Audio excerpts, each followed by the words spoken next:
Hello students, তোমরা কেমন আছো? দেখো, আজকে আমি নিয়ে চলে এসেছি তোমাদের ক্লাস 5-এর একটা খুব ইম্পর্টেন্ট অঙ্ক। পেজ নাম্বার হচ্ছে 43, পেজ নাম্বার 43। তো সেখানকার একটা অঙ্ক আমি নিয়ে চলে এসেছি। অঙ্কটা কিন্তু তোমাদের বইয়ে করার জায়গা রয়েছে।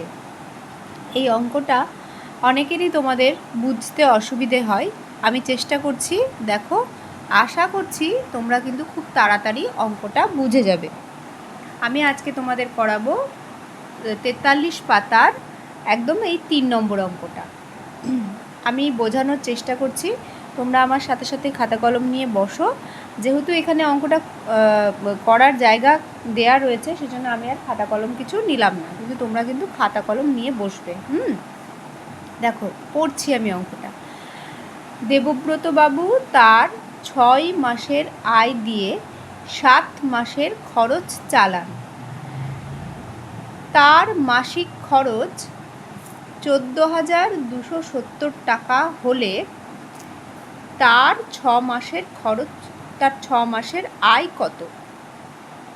অঙ্কটা দেখে মনে হচ্ছে, অঙ্কটা পড়ে মনে হচ্ছে ভীষণ কঠিন অঙ্ক, অনেক কিছু মাথার মধ্যে ক্যালকুলেশন করতে হবে, এই করতে হবে, সে করতে হবে। বাট এটা কিন্তু একদমই নয়, অঙ্কটা ভীষণ সোজা।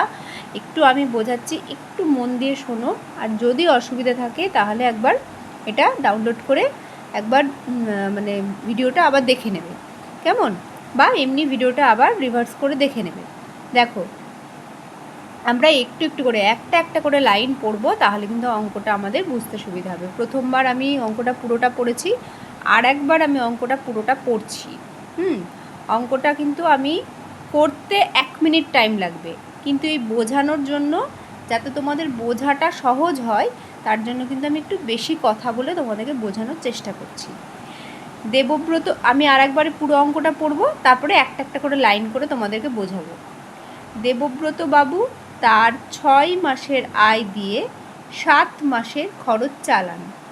তার মাসিক খরচ 14,270 টাকা হলে তার 6 মাসের আয় কত?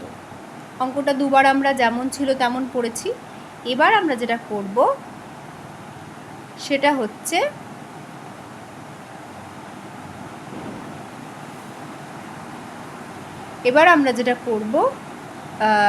হচ্ছে একটু ভেঙে ভেঙে পড়বো, তাহলে অঙ্কটা আমাদের একদম জলের মতো সোজা হয়ে যাবে। চলো দেখি। প্রথমেই দেখো, প্রথম দাড়িটা আছে এখানে, এই দাড়িতে এসে আমরা দাঁড়িয়ে যাব। দেবব্রত বাবু তার 6 মাসের আয় দিয়ে 7 মাসের খরচ চালান। তার মানে কি? তার মানে তিনি 6 মাসে যে টাকাটা ইনকাম করেন, সেই টাকাটা তিনি কত মাস ধরে খরচ করেন? 7 মাস ধরে খরচ করেন। এটা বোঝো, যে টাকাটা তিনি 6 মাস ধরে ইনকাম করছেন, সেই 6 মাসের টাকা দিয়ে তিনি 7 মাসের খরচ চালাচ্ছেন। মানে তিনি 6 মাসের টাকা দিয়ে 6 মাসের খরচ তো চালাচ্ছেনই, প্লাস আরও 1 মাসের খরচ তিনি চালাচ্ছেন। অর্থাৎ 6 মাসে তিনি যা ইনকাম করছেন সেটা কিন্তু 7 মাসে খরচ করে দিচ্ছেন। তো আমি যদি ধরে নিই যে তার 1 মাসে আয় হচ্ছে 10 টাকা, তাহলে 6 মাসে আয় কত?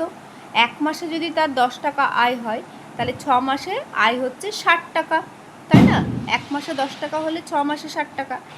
আর এই 60 টাকাটা তিনি কত মাস ধরে খরচ করছেন? না, 7 মাস ধরে খরচ করছেন। অর্থাৎ 6 মাসে তিনি 60 টাকা ইনকাম করেছেন, সেই 60 টাকাটা তিনি খরচ করেছেন 7 মাসে। তাহলে এবার যেটা ভাইটাল পয়েন্ট দেখো, 6 মাসে তিনি 60 টাকা ইনকাম করেছেন, খরচ করেছেন সেটা 7 মাসে। 7 মাসে কত টাকা খরচ করেছেন বলো তো? 7 মাসে তিনি সেই 60 টাকাটাই খরচ করেছেন যেটা তিনি 6 মাস ধরে ইনকাম করেছিলেন। তাহলে 7 মাসে তিনি যা খরচ করলেন সেটাই তো তার 6 মাসের আয়, নাকি? 7 মাসে তিনি যেটা খরচ করলেন 60 টাকা, 6×0=60, সেটাই তিনি 6 মাসে আয় করেছিলেন। এটুকু ক্লিয়ার? এবার দেখো, তার মাসিক খরচ 14,270 টাকা, অর্থাৎ তিনি 1 মাসে 14,270 টাকা খরচ করেছেন। তাহলে 1 মাসে যদি তিনি 14,270 টাকা খরচ করে থাকেন, তাহলে আমরা 7 মাসে কত খরচ করেছেন সেটা হিসেব করব।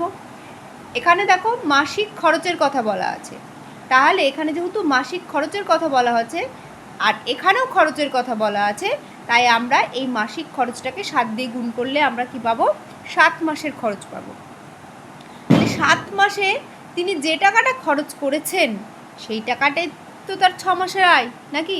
এই যে এর আগে আমরা করেছিলাম, মনে মনে ছোট হিসেব করেছিলাম যে 6 মাসে যদি তিনি 60 টাকা ইনকাম করে থাকেন, তাহলে সেই 60 টাকায় তিনি 7 মাসে খরচ করেছেন।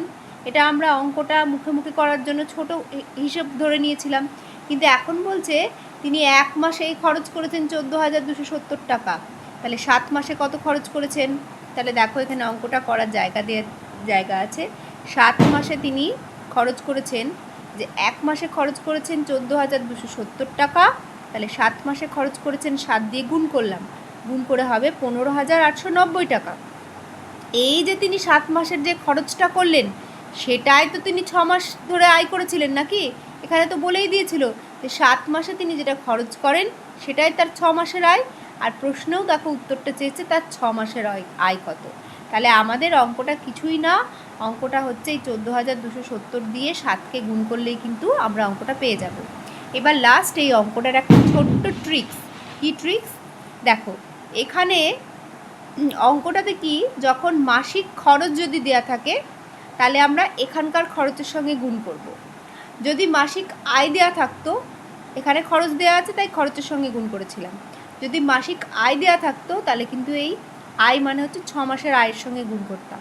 এইটুকু করলেই কিন্তু অঙ্কটা একদম সোজাভাবে তোমরা করতে পারবে। আশা করি বুঝতে পেরেছো। যদি বুঝতে অসুবিধা হয় আমাকে একটু কমেন্ট করবে, আমি আবার অঙ্কটা নিয়ে আবার বোঝানোর চেষ্টা করব। আর আমি আশা করব যদি বুঝতে না পারো অ্যাটলিস্ট 2-3 বার একটু ভিডিওটা দেখে নেবে, তাহলে আশা করি অঙ্কটা তোমাদের কিন্তু একদম ক্লিয়ার হয়ে যাবে। এইটা মাথায় রাখবে, এখানে যে মাসিক খরচটা দেয়া থাকবে, যদি খরচ দেয়া থাকে তাহলে এখানকার খরচের সঙ্গে গুণ করব, আর সেটাই উত্তর। এখানে যদি আয় দেয়া থাকে তাহলে এখানকার আয়ের সঙ্গে গুণ করব। কত মাসের আয়? দেখো এখানে 6 মাসের আয় ছিল। যদি 7 মাস থাকতো 7 মাসের করতাম, 8 মাস থাকতো 8 মাসের করতাম। মানে আয়ের সঙ্গে আয়ের গুণ হবে, খরচের সঙ্গে খরচের গুণ হবে। এইটুকু করতে পারলেই কিন্তু তোমাদের অঙ্ক একদম একদম ফুল মার্কস তোমরা পেয়ে যাবে। ঠিক আছে? অঙ্কটা কেমন লাগলো তোমরা আমাকে জানিও। আর 4 নম্বর অঙ্কটা তোমাদের হোম টাস্ক থাকবে। 4 নম্বর অঙ্কটা আমি একটুখানি বুঝিয়ে দিচ্ছি। শ্যামলবাবু 8 মাসের আয় দিয়ে 9 মাসের সংসার খরচ চালান। 8 মাসের আয় দিয়ে 9 মাসের সংসার খরচ চালান। তারপরে 8 মাসে তিনি যে টাকাটা ইনকাম করেছেন, ধরে নিচ্ছি 8 মাসে সে 80 টাকা ইনকাম করেছে, তাহলে সেই 80 টাকা 9 মাসে তিনি খরচ করেন। কিন্তু এখানে আবার বলে দিয়েছে তার মাসিক আয় 11,232 টাকা। আমি যেটা ধরে নিচ্ছিলাম যে 8 মাসে সে 80 টাকা আয় করেছে, সেটা বাদ দিয়ে এবার এখানে আসলভাবে বলে দিচ্ছে যে তিনি মাসিক আয় করেন, অর্থাৎ 1 মাসে আয় করেন 11,232 টাকা। তা আমি বলেছিলাম এখানে যদি আয় থাকে তাহলে এই আয়ের সাথে গুণ হবে। তাহলে 1 মাসে তিনি আয় করেছেন, মাসিক আয় মানে 1 মাসে 1 মাসে আয় করেছেন 11,232 টাকা। তাহলে 8 মাসে কত আয় করেছেন সেটা যদি আমরা হিসেব করি সেটাই উত্তর। সেই 8 মাসে যেটা আয় করেছে সেটাই তো তিনি 9 মাসে খরচ করেছেন। দেখো এখানে চেয়েছে 9 মাসের খরচ কত, সেটাই উত্তর। গুণ করে গুণফলটা যেটা বেরোবে সেটাই কিন্তু উত্তর। আমি তোমাদেরকে বলে দিলাম, তোমরা অঙ্কটা সলভ করবে, করে কিন্তু অঙ্কটা আমাকে করে তোমরা দেখাবে, আমি দেখতে চাই। ঠিক আছে?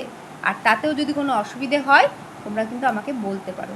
ভিডিওটা কেমন লাগছে একটু জানিও, আর তোমাদের বন্ধুদের মধ্যে একটু শেয়ার করে দিও। আমি তো খুব নতুন ভিডিও করছি, হয়তো তোমাদের একটু অসুবিধে হচ্ছে, বাট একটু শেয়ার করে দিও আর তোমাদের অসুবিধেগুলো জানিও, আমি সেগুলো কিন্তু সলভ করার চেষ্টা করব।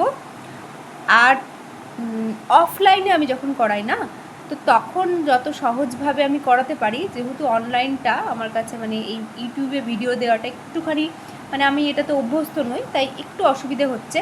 আশা করি ধীরে ধীরে এগুলো কাটিয়ে উঠতে পারবো। তোমরা একটু চ্যানেলটা সাবস্ক্রাইব করে দিও, একটু শেয়ার করে দিও। আশা করি তোমাদের সমস্ত প্রবলেম একদম জলের মতো সলভ আমি করে দিতে পারবো। ওকে, ভালো থেকো। আবার পরের দিন অন্য কোনো একটা ভিডিও নিয়ে, অন্য কোনো একটা কঠিন অঙ্ক নিয়ে, মানে যেটা শুনতে কঠিন, দেখতে কঠিন কিন্তু অঙ্কটা করতে সহজ। দেখো এই অঙ্কগুলো যেমন গুণ করলেই অঙ্কটা হয়ে যাচ্ছে, এরকম অঙ্ক নিয়ে কিন্তু আমি আসবো, যেগুলো তোমাদের একটু বুঝতে অসুবিধা হয় সেই ধরনের অঙ্ক নিয়ে কিন্তু আমি আসবো। তোমরা সাথে থেকো, হ্যাঁ, একটু চ্যানেলটা সাবস্ক্রাইব করে দিও। Thank you.